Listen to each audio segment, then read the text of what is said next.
It all began 2 months ago when I decided to leave my parents' home and move to a new city.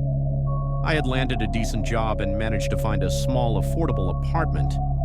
With a train ticket in hand, I set off, eager to start my journey toward independence. The first few weeks were uneventful. My days consisted of work and quiet evenings. The job wasn't too demanding, but I'd return home exhausted, quickly eating dinner before collapsing into bed. It was a Friday night when I first noticed something peculiar. Stopping at a kiosk for cigarettes on my way home, I glanced up at the building. My apartment was on the 4th floor, and while the windows on the right side of my unit were visible, the windows to the left were missing. Where they should have been, there was nothing but a solid, featureless wall.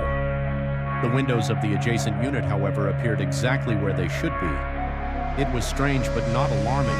Not yet. The following morning, I stepped out onto my balcony for a cigarette. The crisp air was refreshing, and I watched the cars below, letting my mind wander. Then I remembered the missing windows and glanced over at the neighboring balcony. It was boarded up with old, rotting plywood. The wood was cracked and discolored, yet it held firmly in place. No light seeped through, no gaps or holes to suggest anyone had been inside for years. My curiosity grew, but I shrugged it off and returned to my day. That night, something happened. I was drifting off to sleep when I heard it. 3 sharp knocks on the wall behind my bed. I shot up, heart pounding, straining to listen. Again, 3 knocks.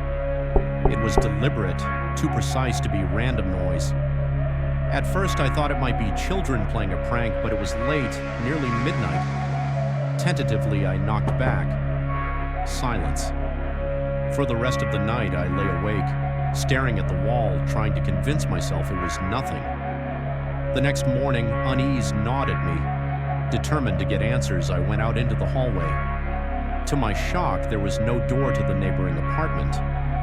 I'd never noticed it before, but there were only 2 doors on my floor, mine and the one directly across the hall. I walked up and down the building, checking every floor.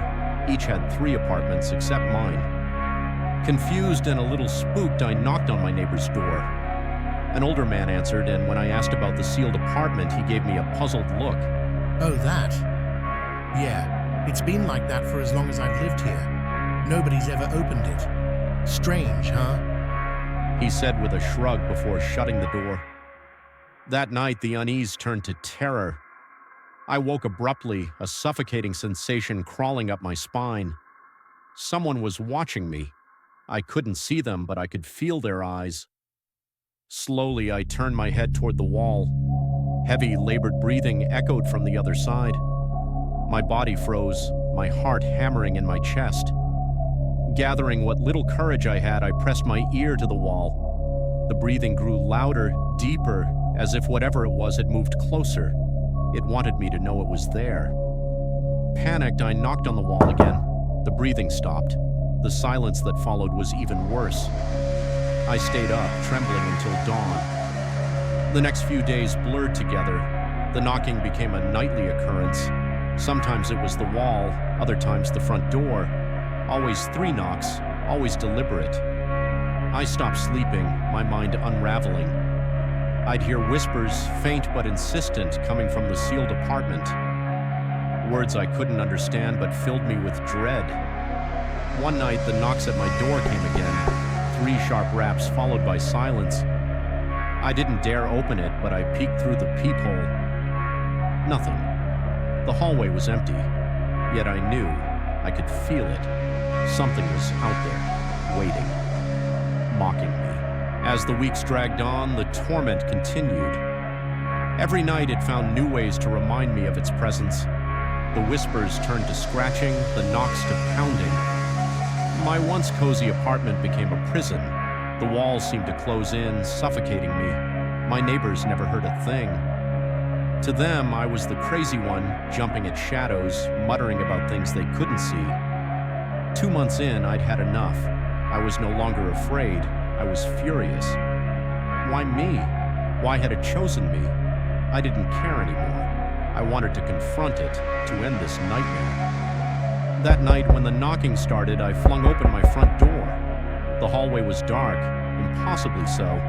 Shadows twisted and writhed, shapes that shouldn't exist. A cold wind swept past me, carrying whispers that sent chills down my spine, and then I saw it. A figure emerged from the darkness, its form shifting, impossible to define. Its eyes, if they were eyes, pierced through me, filling me with a terror I'd never known. I slammed the door and locked it, my breaths coming in ragged gasps, but it was too late. I could feel it inside, not just in the apartment, but within me, burrowing into my mind.